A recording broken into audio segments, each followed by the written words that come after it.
Good evening. I want to thank everybody for coming out.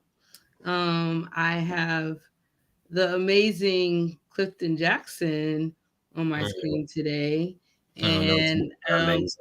I know a lot of people are excited to hear about living living well youth works. And I remember when you first started this whole vision. I remember that, and we've been friends ever since because I was in the nonprofit sector, and then you were starting in the nonprofit sector. So I think it kind of like flourished, and now you're here. Hmm. And so I always say sometimes you got to take a step back to move forward, right? So I think that taking a step back sometime actually is beneficial, and I've seen how that works with your organization. And Yeah, so, that's tell us about yourself and why you created your nonprofit, Living Well Youth Works. sure. So I don't know which one you want to hear first about myself or about Whichever, the work, it's but you. It's all you right now. all right. So I was raised in a family in Montgomery County, and Montgomery County is for the most part an affluent area, but we were not affluent at all, and so we grew up very sort of touching or below the poverty line, and at times even homeless. And so and I grew up in a single parent household, so a lot of things I perhaps shouldn't have seen as a young man. And so I started Living Well Youth Works to sort of be the change I wish to see in the world. Um, and so that's a little bit more about me. I'm Clifton. I work uh, at least professionally in the IT sector, and then I started Living Well Youth Works as a part-time initiative to help kids with basically mentoring, life skills, and new opportunities for exposure in the future. So, Living Well Youth Works itself is a 501c3 nonprofit organization that focuses on youth empowerment through mentoring and through collegiate exposure. So, we lead two programs and quickly expanding, but right now we have a young men's initiative that we run at 22 South Market Street in Frederick on Tuesdays. We teach a curriculum called Overcoming Obstacles, which is a life skills curriculum that's outcome driven and research proven to help kids defy the adverse childhood experiences that they've gone through. So it's nationally recognized. It's called Overcoming Obstacles. You can go to overcomingobstacles.org and see it. And the program has been great thus far. We teach it on Tuesday nights, and last, I guess you say, phase, we had about 17 boys. So average night we like 13 or 14 kids. And then phase two right now, we have about the same number of kids registered and signed up. So we have our open house on Monday night next week, and then our classes start the following Tuesday. Uh, Okay. so that's a little bit about me and what we do at a high level. Passionate about helping people succeed. I'm not in it for the income. I'm in it for the outcome. Um, and it's just cool to be vested in the lives of other people. So, what made you want to do this program?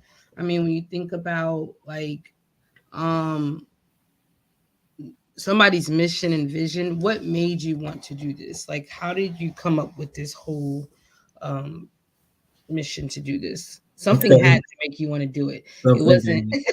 Yeah. So, all right, I got this crazy life story. When I was um, 24 years old, I lived in Fredericksburg.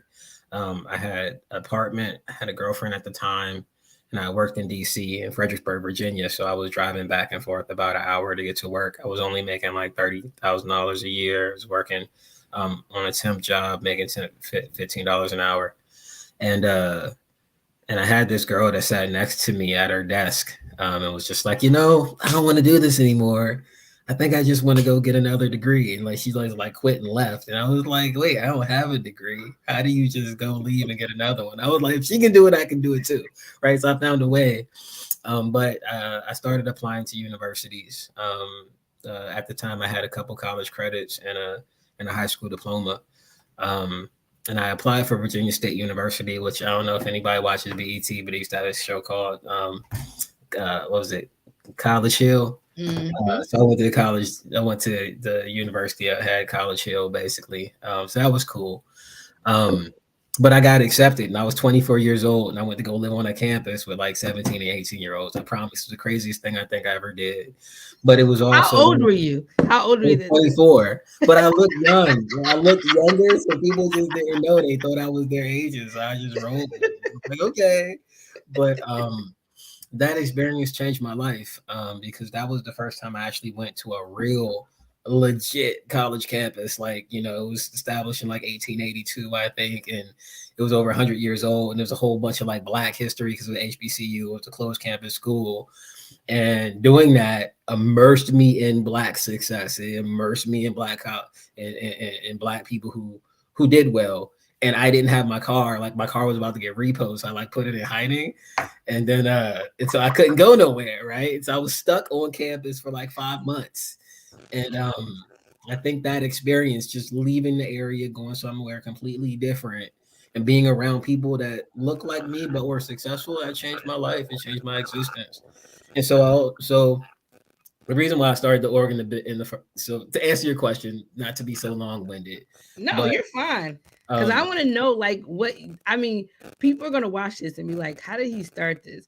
And they're gonna be like, yeah, "He had it. His car was almost repoed." yeah, no, my car was repo. Like that, I was in my He's like, mid "Oh, no, twenties. Like, I they couldn't get found mad. it." It was not great then, not at all.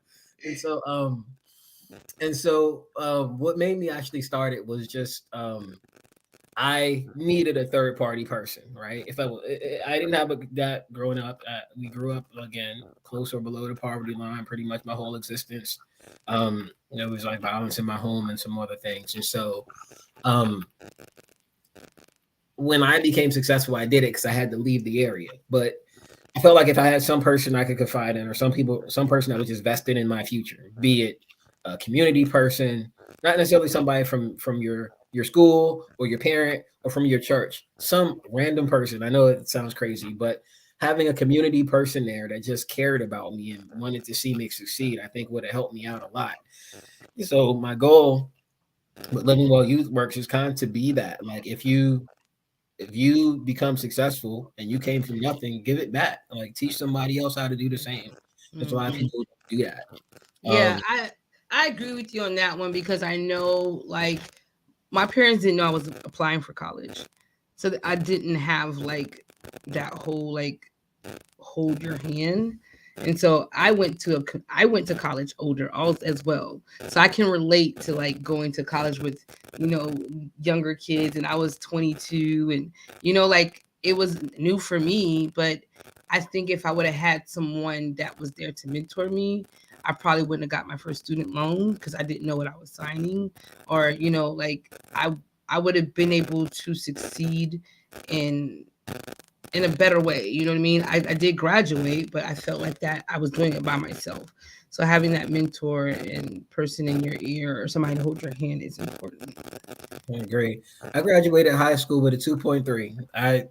That's not super bad. I mean, it's not like a 3.0, but there are colleges somewhere I probably could have got into. But Yeah. my mindset, right? My mindset made me feel like I have not. Like, I was like, Hmm. we got the kids that can afford the yearbooks and they get them signed at the end of the year. I was like, we couldn't afford all that, right? Right. So like Right. I knew that, like, some people had brighter futures than, at least it seemed that way. Like they have a direct pathway, or their grades were good enough to go straight to college. And my mom always told me, she was like, you don't get scholarships, so I don't know how you gonna go to school. And so I ain't had no scholarships, so like I guess I'm not going. I know Right. young, being immature in my mind and in my thinking, but at a basic level, some people see themselves as either a have or a have not growing up. And Yeah. sometimes you go from being a have not to a have. And I needed to do what was necessary to immerse myself in a culture that allowed me to change my mindset about people who look like me and myself. And I've met your mother, and she's amazing. My mother's pretty cool. Yeah, yeah, yeah. Shout out And to my she mom. follows me on I love you, Facebook. mom. Hi, mom. Yeah, yeah. But we struggled. It was rough. My mom Yeah. will tell you that. If you ever meet my mom, she'll tell you it was rough. Yeah. And Yeah. so I So just want to help kids that had a life like I did help you recognize you don't got to be a product of your circumstances. You can set your circumstances. Yeah. And so tell me how many you had mentioned how many kids you have participating. I think you said like 12. Was it 12 kids you have? Yeah. So last semester we had 17 kids enrolled. Right. Okay, 17. And so Now, how do you connect with your kids? Like how do you connect them to get into your program? there's a couple different ways. So that was our first time starting. We restarted post COVID back in August. Mm-hmm. It ran through December for first phase of the program. Um, and so it was a lot of networking through other organizations. Honestly, it's people telling people, other people. But I also, we have a social media presence online. We also have our website. And so Mm-hmm. sometimes we run ads on social media sites, and people reach out to us. But a lot of it's word of mouth. People talk, and if the program is working for parents, people tell people about it. So for me, I had some kids, that were about to get kicked out of school that ended the quarter with straight A's. And so Mm-hmm. people talk, and when you're producing results, people focus, and they see that, hey, this is something that can help me, so I'm going to tell somebody about it. A lot of it's just through that. Now we have a lot of organizations in Frederick, like Yep. a lot. So how do you feel like your organization is different? But different is good, but also how do you collaborate or see your collaborations or other organizations to complement your program with other organizations? And we collaborate with a lot of other organizations. I think the pool of nonprofits in Frederick it's a lot of nonprofits, but it's like a lot of people know of each other. If you're active in the nonprofit arena in Frederick, you know a lot of other people in the arena, and so um, I think our program is a little different in that number one, um, we sort of have an academic bent, I guess you say, between Mm-hmm. Mm-hmm. our formal life skills that we teach and Mm-hmm. college preparation things that we do with the kids. Um, we're formally teaching life skills that we teach kids how to apply right there in the class with other people with them. And we use a curriculum that's been research proven by like 13 different universities, including Rutgers. And so I think what we're trying to do is not, yes, there are programs that spend time with a lot of time, mainly time with the kids to mentor them, whereas we're more um, teaching you the things you need to know in a more formal basis. And so everybody's model is different. And so, yeah, we have like an actual classroom where we learn our lessons. And like there's a chair and a desk, and there's a paper And you you fill it and did out. the Back. kids do you feed the kids? The kids like it? I hope Oh you yeah, know shout out to Cafe Bueno. like Heather, if you're watching this, shout out to Cafe Bueno. pizza. Shout out to Jerk and John. They provide free meals for our teens. Every night they go back and forth, and sometimes we'll do something different and just order pizza. And Pizza Yeah, Bowlies also gives us a mean discount. And so shout good, out to Pizza good. Bowlies, and shout out to Jerk and Jive and Cafe Bueno. But yeah, they feed our kids. We feed our kids every night. Now, The how do you lessons get? are at 6 o'clock. You don't want your kid going home hungry. So how does the kids get there? Like what to your location? So we don't yet provide transportation. We're working on it. But for the most part, we're right downtown, and so parents usually drop their kids off, pick their kids up. A lot of kids, not a lot of kids, but some kids walk who are in the area. But yeah, parents basically drop their kid off. The lesson is for an hour and a half, and they pick their kid back up. So you guys know I'm always big about throwing out there what organizations need. So the organization needs vehicles, Yeah, buses, we definitely do. Definitely vans. do. I mean, don't get me wrong. I mean, I know there are a couple funders that we can probably approach and get it pretty Yeah, quick. But it's I'm just throwing that out in the universe. I always do it. That's like yeah, it's not. It hasn't been a barrier thus far. Our class has been pretty full in terms of the space we have and filling the bodies. yeah. It's pretty full. So I have a senior right now. I mean, can you believe Nishan is like a 12th grader now? I know that's crazy. I see him Like in you the remember pictures. I Nishan was when like, bro, you was like this tall. right? You remember when he was like little. Now we're in the senior process, and it Yeah. could be very complicated. Um, and I'm glad that we have organizations like yours that kind of like help them through that process. What do you feel like? How do you assist the youth and parents in navigating that, especially the youth that are like bilingual and that have parents that are, that speak other languages? How do you help them through that process? Because the process is not as easy as it used to be. I mean, Yeah. even the financial aid process is like, what is going on? So it's just, so tell me, how do you navigate through that? So a couple things is we don't make the assumption that everybody's path is going to be the same, right? And so college isn't for everybody. Having a job fresh out of high school isn't for everybody. Um, some people need time to adjust. Some people need to go to trade school, right? So Hmm. some people might want to go into the military, and so we right now work with people who come in and speak about potential professions as they're going through the program. So sometimes Really? we'll swap out a lesson and bring in a guest speaker.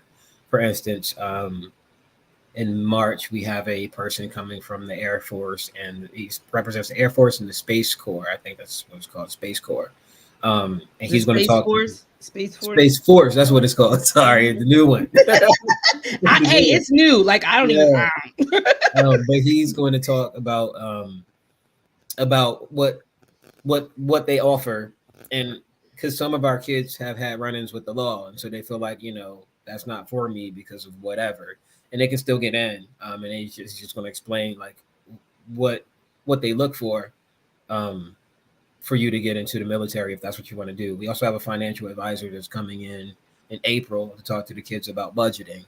And I'm getting a lot of requests for people who just want to come in and hold like a one-time session with the kids.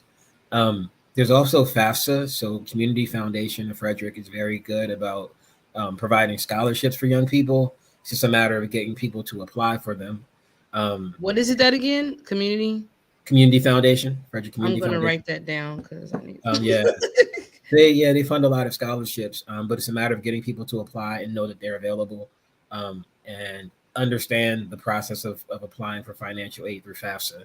And so in our third phase of our program, we're in phase two right now, but the next one is phase three. We have a formal game plan for college series.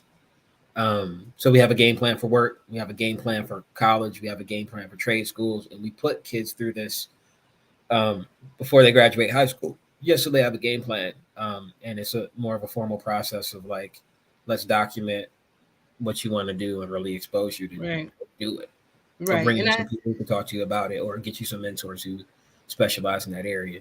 and I think that's important because even with Nishan going through the college, process, um, the advisors are great at Frederick High, but they have so many kids. It's Yeah. kind of hard to kind of like keep track of them all. So the Yep. fact that you have an organization like yours that kind of like bridges that gap, like what advisors can't do, you can do that because you have some parents that just don't know the process or working or whatever it is. And if we have organizations like yours that can bridge that gap and do the things that need to be done to get our kids into the next level, whether it's the military, whether it's trade school, whether it's college, whatever path, like you said, they take, at least you're helping them to make that path. Because I think like in high school, there's so many kids, it's hard to even focus on that. Like you just got Yeah. to be like, oh, here's a piece of paper, just follow that. Yeah. So, And, and you know, that's not always, some kids don't pick up like that. They need you to walk them through this process. So it's good that you guys are like that. Now the walking through the process, so let's talk about um processing kids. Like we have a lot of people that kids had stayed home for 2 years. We had kids that went back to school after a year. COVID messed a lot of kids up when it comes to getting back on track, um, and recovering from when they were struggling online. Have you found that that's been something that you guys had to deal with, especially when it comes to mental health and things like that? Have you found that it's been difficult for you guys to navigate through that? And if you have, then what have you been doing with it? COVID impacted us, but in perhaps a little bit of a different way than you mentioned, Carolyn. Hmm. For us, we were a much I mean, we're still a small shop, but we were a much smaller shop and much less organized before COVID. So we were basically doing mentoring one night co-ed every 2 weeks, um, and then having special events every now and then. So we didn't have a budget. We didn't have our own location. We didn't really even have our own set of kids. We were going to the housing authority, and we were kind of mentoring their kids. So when COVID hit, and we were, on lockdown for a year and a half, 2 years, um, it made me question, like, is this really for me? Because I didn't have any type of sustainability plan in place. Um, and so it was kind of for me, like, after times picked up, or people started getting together, I was like, okay, well, I don't need just to go to other people's site. I need to have the ability for people to come to me. If I don't have my own office or some place to take kids, how can they take me seriously if I'm just going to their places providing services? And so I decided to get an office on Market Street at the Federated Charities Building. And was an amazing executive director, and she gave me an amazing discount on the space. So that impacted me because it stopped us from doing a halfway job, right? Like, we weren't doing a really strong job. We were kind of giving our leftovers as mentors and just kind of running the program. One of the things Michelle Newsom Smith told me, she said, "Are you doing it for you, or are you doing it for them?" Like us, when we in the nonprofit sector, it feels good to do good work, right? But you gotta make sure you're doing the good work to help somebody else, not doing it because I think we had that discussion a while back, Clifton. yeah. Well, it's real. Like, because I think I Yeah. was doing it to make myself feel good. It was good Yeah. stuff, but it wasn't my best. Yeah. And um, COVID for me was sobering from number one, because it's simply the number of people who passed away, right? And dealing with that. And then number two, um, buckling up and just saying, "Hey, are you going to get real about this, or is it just going to be something you give your leftover energy for the rest of your life?" And so, Right. yeah. And that's important because I know when we met, I had my nonprofit organization, and you would ask me, like, how do you do it? And it's like, you gotta you gotta do it for them. Like, once you take yourself out of the equation, it kind of gives you that drive that you need to, like, push the train forward. You know what I mean? And 100%. so it is so important that you continue to pour into the youth and and continue to evolve, right? And but I think so COVID worked well for you because it kind of got you in gear, because you always would say either you're in or all, you can't be halfway in. I remember you Yeah, would tell right. me that, like, I don't Right. want to be halfway in, I want to be all the way in. So I'm Yeah. glad that you're all the way in and that you're impacting youth in a huge way. So let me ask you a question. Like, you recently, not too long ago, did some college trips. Like, Yep. and that's big, right? I remember when I was in high school, we did college trips. Our school actually put them in place and we did them. I don't think our schools do that much here. And if they do, they don't get the information out very well. So it's like, so I've had to take my son on college trips by myself. Yeah. So I don't think that was how it worked for me in high school. What made you come up with the college trips, and, like, how did that whole process work with the kids visiting the colleges? Because I know when Deshaun went to the college, oh my God, he went to Hampton University and he was like, "What?" Yeah. And he don't know that they pull out all the stops when they come, right? Yeah. Like, It they have happens. all the people on the yard. Yeah. It's a marketing ploy for It's a sure. marketing plan, and then Yeah. when the kids leave, it just all goes away. Yeah.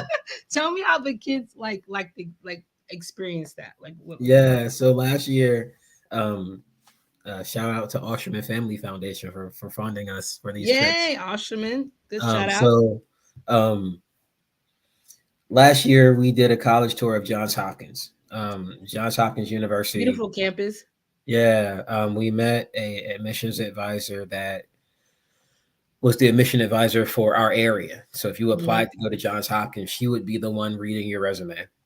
And she literally talked to the teams for an hour about how to get into the university, about what they look for, about how to stand out from other kids. Like she gave them, look, this is what I look for, and I'm the officer Right. over your area. Right. Here's my contact info. It was like it was cool to get there and actually talk to the person that if I decide to go here, you'd be reviewing my application.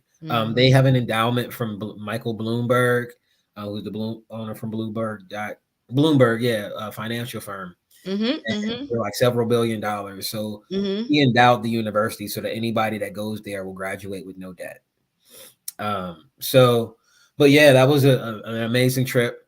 We met one of the guys that was doing the tour, built a robot. So him and his team built the robot, and he basically built the software. It was it's like the equivalent of a robot cadaver with these arms that like go down into the body and work on it. And he Mm-hmm. built the software that trains the arms on where to work on in that body. Wow. And so he's the one that gave the tour. And that, from what Brandon Chapman said, there was a young man that came from the housing authority that kind of, not so focused on college before, but his story afterward was, I definitely want to go to Johns Hopkins, Yay. GPA, so that I can get there. And Yeah. it's that's what we're in it for. That's It's what you're get there you for. to, and you could go on all the college tours and never want to go on college a day in your life, but you got exposed to it, right? You got And so exposed, at and bare that, yep. minimum, you know what you can do to either go there or generally become a better person. If you're not going to aim for a college like this, aim for something, Right. right? Yeah, Right.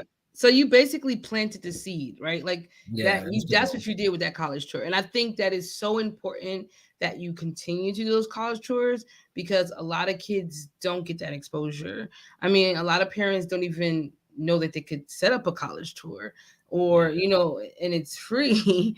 But if you or they're working and they can't take them or they don't have a vehicle or so you giving those kids the opportunity and the platform to go to these different colleges are huge. Now, it is getting closer to those graduation days. Are you planning on doing any more college tours? Yeah. We have there's actually 21 colleges in 7 states. And so we're going to try, fingers crossed. We're going to try to get to Princeton this year.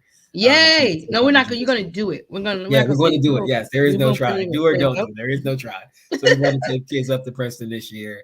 I have Georgetown on my radar. University of Maryland is definitely on my radar. Maryland College Park. Probably Morgan State, just because I have a lot of people that want to go to Morgan. Gotta go. You gotta. Morgan State has definitely grown. Their campus is amazing. So that's Yeah. definitely a college you want to take them to. But so yeah, definitely more tours coming up. I did want to talk also about so we had Johns Hopkins Johns Hopkins, very regal campus, very formal, like very posh, Yeah, if you have not been to Johns like you Hopkins feel like campus, I've arrived on this yeah, campus, like it's right? a Like, whole yeah. experience. So Howard University, completely different, right? Completely different. So we went during fall open house, right? So it was basically their open house where anybody who's interested in the university can come. And like you said, it was a big marketing ploy. Like when we Yeah. got to the door, it's Yeah, HOWHRD. yeah. We study at the Mecca. You should Yeah. get ready. Let's go. Like we're walking through that going in, and like there's huge auditorium, and like the university president talks, and then all the heads of the schools talk. We ate the soul food and the calf. Mhm. Like it was amazing. Like You we had got all the collard greens and fried sororities, all the chicken, and we fraternities had stepping. cornbread. You know what I mean? Like macaroni cheese, yams. It was great. Completely different experience. We ran into Boris Kojo at the bookstore downtown because his daughter goes there or was interested in going there. A lot of celebrities have kids that go there. Yeah. Felicia Rashad is the head of one of the schools. So yeah, that was really, really cool. We got a tour of a lot of the different buildings. The building that's dedicated to Chadwick Boseman, we were right there, so that was cool. We had a DJ playing music right in the front, and so it's just HBCUs have a different vibe. HBCUs have a different vibe across the board. Yeah, and so it was Howard, and it was the beginning of their homecoming week. The name was Crunk. Yeah, and then we also they gave us tickets to the Howard versus Harvard game. Okay. So I didn't say this yet, but we take we take charter buses. We rent Okay. charter buses and get work with multiple nonprofits in the area that touch youth and tell them to get their kids and get them on the bus. Right. I mean, as long as they come from an associated nonprofit, we don't charge them to be on the bus. Um, Okay. Okay. so that's how it works. As long as they're from associated nonprofits, the funder for us, Osterman Family Foundation, funds us to run it to get them on the bus. And then Marvin Osterman too. I think he donated $2,500 for everybody to get a gift from the bookstore when we went to Johns Hopkins too. So they all went back to school on Monday, swagged up with new Johns Hopkins gear. And so it's just motivational, you know, like how many people like, hey, what did you do this weekend? Yeah, I took a tour of Johns Hopkins. Like, like it's not something you know, Yeah. yeah, it's just cool. Like it just is, you know. And we saw a robot and met a dude that built the software for it. Like it's So just did you ask the kind of cool. kids? Did you ask the kid like did the same kids from John Hopkins go to Howard also, or was it different kids? Yeah, it was different. It was different kids. Some of them were the same. Some of them went on both. And did Um, you ask them what they how they felt from the different experience? Like yeah, did we got a lot compare? of What did they feedback. say? Yeah, they're excited. I got some pictures. You know, if you go, Did they compare the schools? Did they feel? Did you ask them like what's the difference? How they felt about going to John Hopkins versus how they felt visiting yeah, Howard? And what? yeah. Some people felt like a lot of people felt like you kind of either it was a very very strong dichotomy between the two schools. One was very very formal, regal, Mm-hmm. very um the name of Johns Hopkins Yeah. just it Yeah. felt like important. Yeah. Yeah. And Howard was so much more inclusive, I guess you say, for lack of a Mm-hmm. better word. Like I think Johns Hopkins was exclusive, whereas Howard University was more inclusive, Yeah. and it was just very very different vibes. Yeah. And But I do have some kids, you know, that do want to go to Johns Hopkins. I have other kids that want to go to Howard, and I have other kids that are just like, man, I like Howard so much more than Johns Hopkins. But they know, yeah, and that you know, I think that's something that we definitely need to educate our kids on. When you're talking about college, I know John Hopkins is a huge campus, yeah, and you are clearly just a number in John Hopkins. Like you're not. It's no like you said. It's very prestigious. It's a big campus. People are so. And Howard's a big campus too, but it's also very small in a sense of ways. So, um, they get that smaller classrooms. They get the where you're not just a number, you're a person. And I think those are things that especially kids need to look into because they're always like, I want to go to this D1 school, I want to go to this D2 school, I want to go to this D3 or these, based on it's like, sir, the bigger the schools, the the smaller you less are. the less you are to them. It's like that's how it is. So I'm glad that they got to see the comparisons and the differences because then they get to see what works for them. You know what I mean? And that's really important. So you have this this curriculum, the overcoming obstacles Mhm. is the curriculum. I heard you say it was is it evidence based Yep. and what made you choose this curriculum? To be honest, because it was free. I didn't have to pay for it, and I'm just being honest. Like it's research proven. And back in I think the 80s, there was a lot of research done into how to create successful outcomes for kids from adverse backgrounds and who either grew up close to the poverty line but below it or had issues with like criminal issues either in their home or in their family or experienced like a lot of trauma. And so they created the overcoming obstacles curriculum and they decided not to charge for it. But it's been around for like 30 years. It's in like I think like 35,000 schools nationwide. I just found that we didn't have it here, and Mm-hmm. um, about a third of the people who teach the curriculum are not in schools. So it's organizations like mine that say, "Oh, there's this really cool curriculum. Let's teach it to kids." And it's never there. It's always going to be free. And So so why reinvent the wheel if you already have the tools at your disposal to help kids become successful? So are you collecting data to like show the success once you I know you just started back, started up and things like that. So are you going to start collecting data about based on like graduation, grades increasing, like things like that to show that your organization works. It's Yes, we do collect qualitative and quantitative metrics. mm-hmm. So from a qualitative standpoint, we our program, we are doing decision making, problem solving, and conflict resolution this go around. So each of those has 5 lessons under them, and then at the end of it, like we have a um, like a celebration. And so the kids that are involved in it, the kids that are involved in it, they literally have to figure out how to apply what they're learning directly from the curriculum. But yes, it's outcome driven, and it's practical. So on the qualitative side, like I just ask kids like how I have questions I ask them at the end of every module of like how did this help you? What's going well or what's not going well? What would you improve? And then we get the same. We do a course level feedback as well. I call it a retrospective. But then at the end of it, um, we get a lot of positive feedback. Like that's how we learned about the kids that got straight A's and some of the kids that are like, I love the fact that we don't have to pay a lot of money because I know my mother doesn't have a lot of money, right?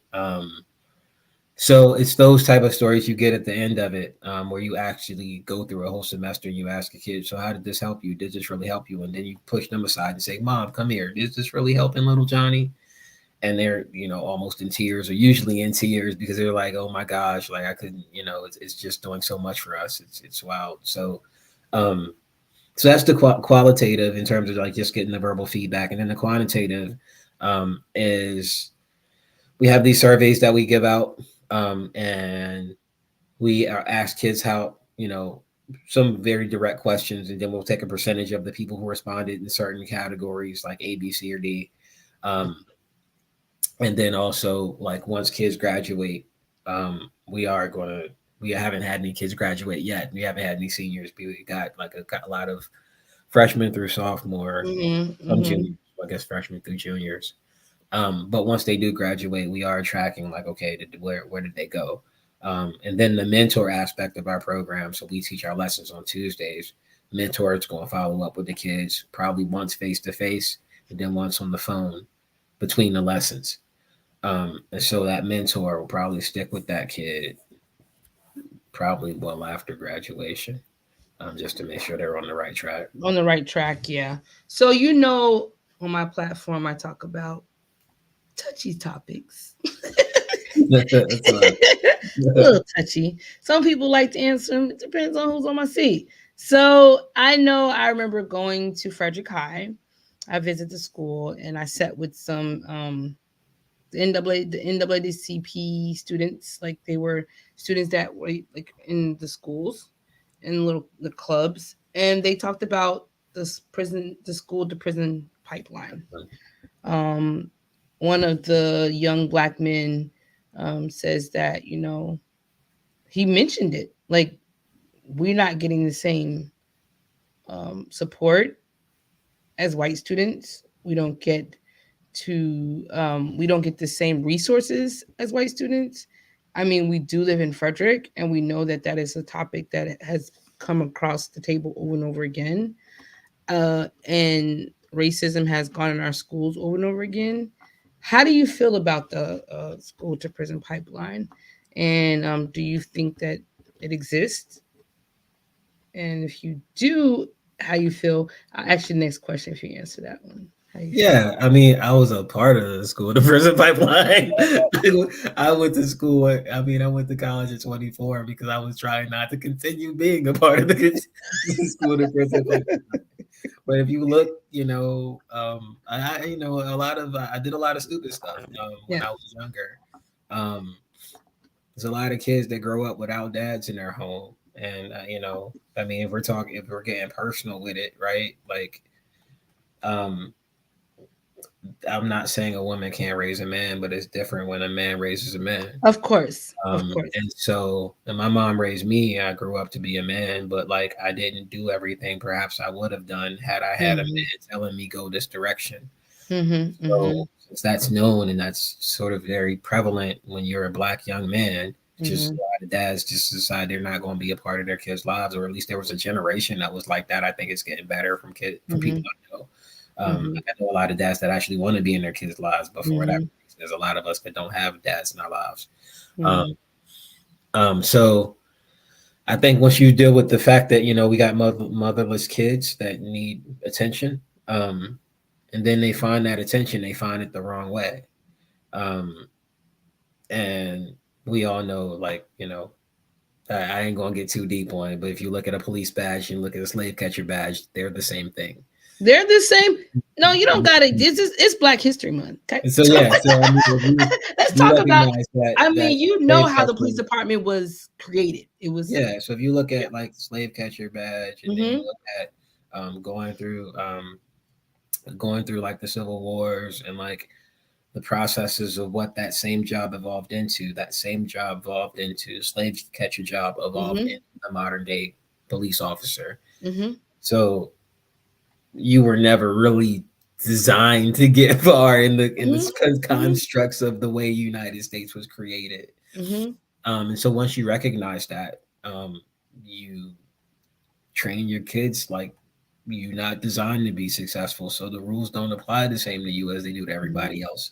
But when you are able to know the rules Mhm. are bent against you and still do amazing, It's still it's an exactly. amazing thing, right? And so I'm trying to instill that in my child now that you don't get to do everything You everybody don't. else No. does, right? So you got some melanin in your skin, so people see it. It's not. It's fearfully and wonderfully made, and so Yeah. you And were that. made perfect. There's nothing wrong with you, and so Yeah. yeah, I Yep. think and I also think it's interesting the dichotomy like between um, how people perceive you, right, Mhm. versus when they actually talk to you, and Mhm. to see somebody from a distance and then realize that, oh, when I talk to this person, they're a little intimidating. They might be a little more articulate than Mhm. I am, Mhm. and that you can't judge a book by its cover. I'm trying to get kids to recognize that regardless of your circumstance or your situation, even if it's bent towards you, if that's what we believe, you can still you can still become successful. You just gotta be smarter than the system that's built against you. And I appreciate that you said that because I just had this conversation last night about intimidation, right? I think we need to instill, especially in our brown and black kids, that you're intimidating somebody just because of the color of your skin. And then Right. if you're smart, it's like you're like it's a whole other thing. It's But like it's never more intimidating to meet a right, person that's but like never you're dumb not supposed yourself. to be smart, but you Yeah, actually are. And so yeah. how do I deal with that? But never dumb yourself down to like Right. make someone comfortable. You know what I Yeah. mean? And Yeah. I think that's something that we need to instill in all of our kids. It doesn't matter if you that's your father, everybody can be a mentor to someone. And I think you being a black man and raising a young black man, we do have to teach them that you're not an exception to the rule. Like you have to work harder, you have to be smarter, you have to and it's unfortunate that we have to put this in our kids, but that's the way they get ahead. So do you guys touch on that the type of topic in your group, like having, you know I see when I look at the pictures on your website, you have kids different races and across the Yeah. board, but I think kids want to have that discussion. Do you guys talk about that? Do you guys address that? So in the past we were actually running our mentor program. Um we had when we were back doing it back in what was it 2013 or 2014, Mm-hmm. we had our program the night after Trayvon Martin got shot. Mm-hmm. So we had a conversation about that night. We was Mm-hmm. like, we're not gonna have a regularly scheduled program. Mm-hmm. Nobody's okay right now. So Mm-hmm. let's go ahead and have a conversation about it. So when there are like events that are obviously topics of discussion that kids know about because they all have access to media right now, we do talk about it. One of the things I also want to emphasize though is that um, when I got involved with this work, especially like when we decided to hold this class back last August, I was expecting a certain type of kid, right? Mm-hmm. I recognize I got all kinds of kids, and the reason why is that it's a lot of people with money that got messed up kids, right? There's a lot of Mm-hmm. people that so when you talk about adverse childhood experiences, it's not subject to your skin color. It's not Yes. subject to your financial situation. Yeah. And you have a lot of people with money that are messed up, and you got a lot of people that are messed up that are messed up. Yeah. Um, and um, so I was surprised that I got the outcome I did from such a wide Mm-hmm. of races. Literally, like I have the spectrum of the rainbow in my class, Yeah. which is You a did. blessing, especially to be a black man, mentoring um, children that are not, That are not black. minorities, that are not minorities. Yeah, Yeah.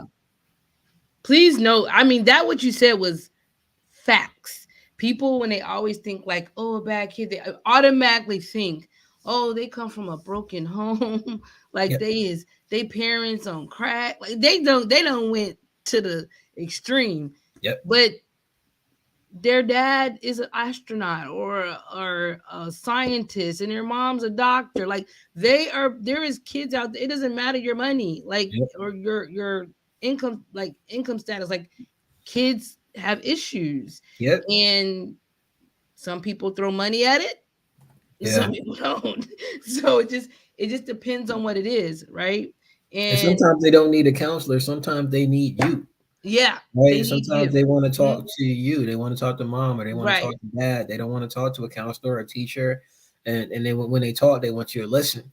Want And you if to they don't feel listen. like they have Yep. somebody they can talk to, they go and talk to somebody. And it They're gonna might talk not to be the somebody. person you want them to talk to. And Exactly. so that's where you get bad influences that come in. And so, yeah, it takes a whole village. A Now you whole now village. you talk of you I'm glad you mentioned that. You said it takes a village. You have a village. And I want to know about one, you got some great board members. I One do of got them some are board is a members. friend of mine. She's Yeah. amazing. So Yeah. I just want to know, like, how did you come up with the board members and the people that work on your staff? Like, what how did you come up with that? All right. It's Michelle. Michelle Newsom Smith. I owe a lot of my organizational growth to her, just for Mhm. direct and indirect knowledge. But I sat down and met with her at coffee for coffee one morning, and she told me I need to write down what was called a chicken list. I was like, "What is a chicken list?" And I was like, "You want me to make some chicken? Like, you some fried chicken, like different types of chicken?" And so she said, "No." She said, "Write down a list of the people that you feel like could help you, um, that you're afraid to talk to." And I was like, well, I ain't really afraid to talk to nobody, but I was like, it could be a little intimidating at times. And so I wrote down a list, and I just like did a search of like 20 people. Um, and most of them, when I met with them, they were very open minded, open arms, open hands. It was great. So that was how I came up with my board members. I met with more people than I asked to be on my board, but each of the people that I asked to be serve on my board were more than willing to, which was Mhm. amazing.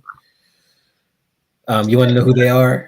I'm sure you know who they People don't are. know who they are, so you can go ahead and tell who's your board members. Yeah. So um, one of the coolest board members, I say coolest, but Cavante Duckett is on our board.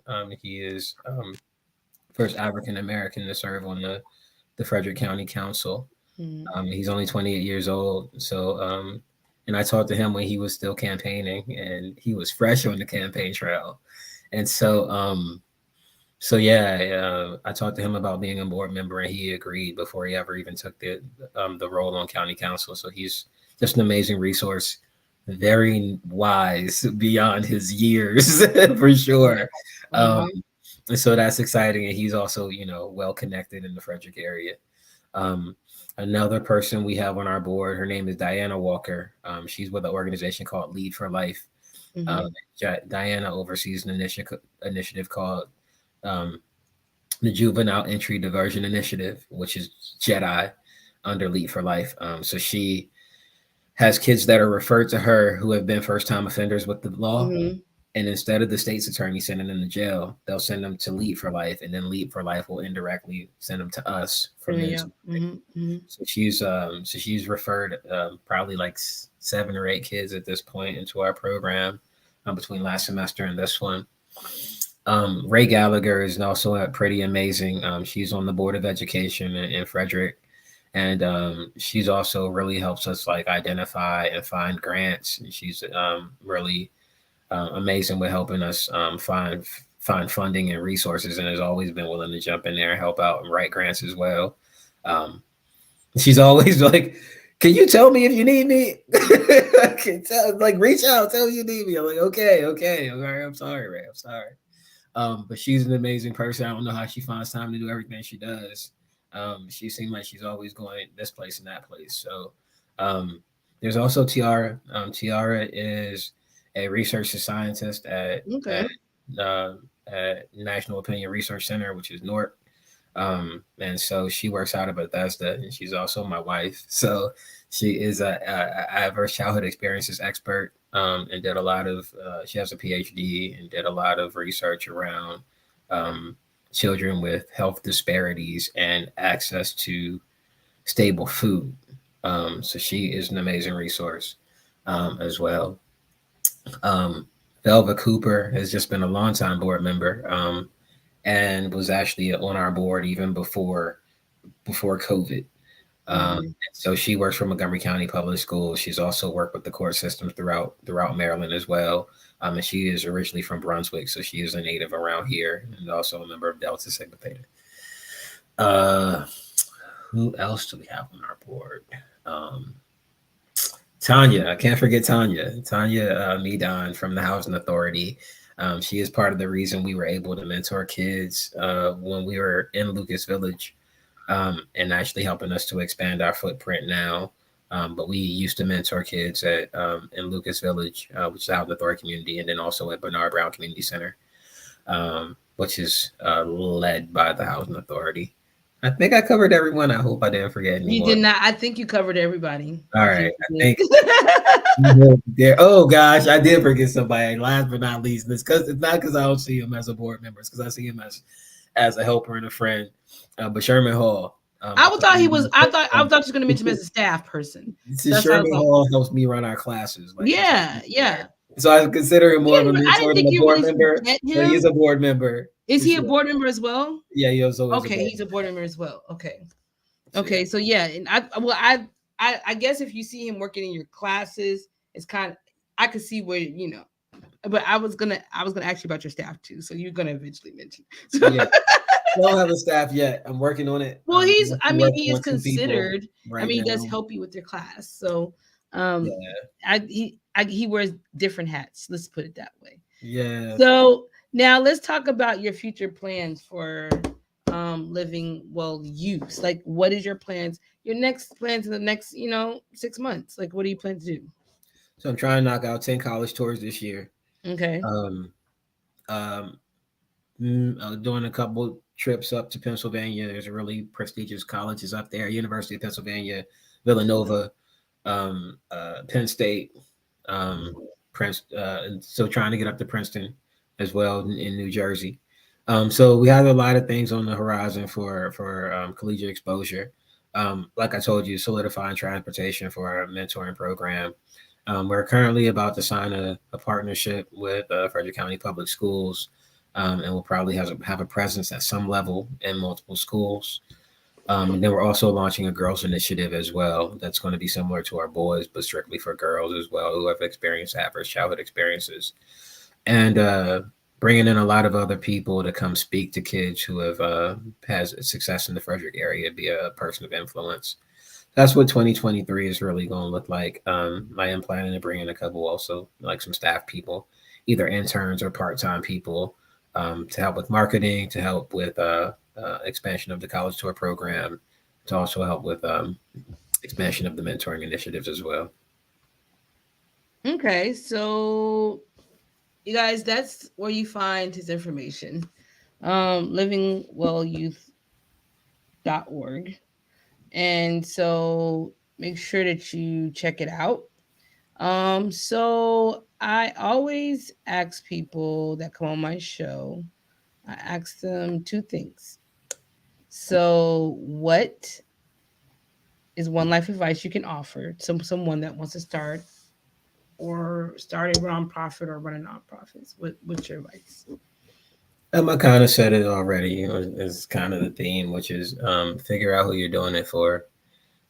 People don't need your leftovers; they need your first fruits. And so, if you're doing it, if you just want to, do be active in your community or help give, like give back, find a mentoring program to be a part of, or jump in some of the work that's already happening in your community before you decide that you want to jump in. A lot of the businesses that start end up failing, and I was close to doing it myself, saying like, "Look, this isn't for me." But if you um, are interested in running a nonprofit for the name that you'll get, it's not going to be worth the work. You have to do it because you care about people, and if long as that's the goal, you'll be successful. We didn't start as a nonprofit. It was a bunch of my friends that decided we wanted to mentor kids, and we ended up mentoring kids, and then later on starting a nonprofit because people started giving us money. We need to give you a receipt of some sort, so we need a business. So that's how we started, and so if you want to help people, you'll find a way and it'll morph into whatever it needs to morph into. But I wouldn't focus on starting a nonprofit. I would focus on being of service as a human being. Is this only for Frederick County kids or anybody that wants to go? So there's another thing is at some level we are going to be expanding into Washington County and expanding our footprint to there as well. But we do have a couple kids, especially for our college tour program. But we have some kids that drove down from Baltimore, which I don't know why, but you drove down from Baltimore to catch the bus to go to DC. And so yeah, it's like you can drive, but if you want to be okay, other kids, I get it. Um, then we also have two of our kids from that were from Frederick moved to Montgomery County, but their parents still want them to be a part of our program, so they come from Montgomery County, Germantown, to come up. Okay, and could you give us one quote that you would like to share that you hold near and dear? What the mind of man can believe and can conceive, it can achieve. I like, and you just spit that one out. I mean, most people they be like, I can't fit, I got so many. Yeah. But you just spit that one out. That is pretty cool. I like that one too. I think also all your quotes, all the quotes go on my website. So my website and your advice and the quotes go on my website. So people please follow my website. And also, do you want to say anything? Do you want to tell anybody anything that it's like keeping a secret or anything that you would like to say about your organization? No, check us out, livingwellyouth.org. You can also check us out on Instagram, um, Living Well Youth Works, as well as on our Facebook site. If you have a child that you feel like a young man, particularly if you're interested in having your young man receive life skills for whatever reason, whether he has adverse childhood experiences or not, um, you can definitely register your kid. We do have a pay what you can system. We don't turn anybody away, and we don't have a specific charge that we ask you for. We just ask that you support our program financially in the process of registering your child, just to make sure that everybody can afford to have the services we provide. Well, Clifton, I think you're gonna do an amazing job. I cannot wait to see people watch this video and this show and see how amazing you did. And I think that one thing my show has it does reach a lot of people, and so get to learn about your program. And I just think that it's important that we educate our community about organizations like yourself and give you the platform to let people know what the great work you're doing. But you're everywhere now. Like you're everywhere. You're pretty popular. So I don't feel that way. I don't I feel that see way at you all. everywhere. Even at the governor's ball, I see you. Hey, that But was great. That was a great night. That was great. I'm glad. Did you have fun? Did you have I fun? did. Yeah, I did. Good. So I definitely thank you. And Clifton, you know it is Black History Month. We are having our Seas to Roots performance at the Weinberg. I hope you bring Kason. Oh yeah, yeah. And definitely, you guys buy your tickets to come see these amazing performers. We got about 35 performers, and they're all kids from FCPS. And Wow. we've got some great talent that you're going to see.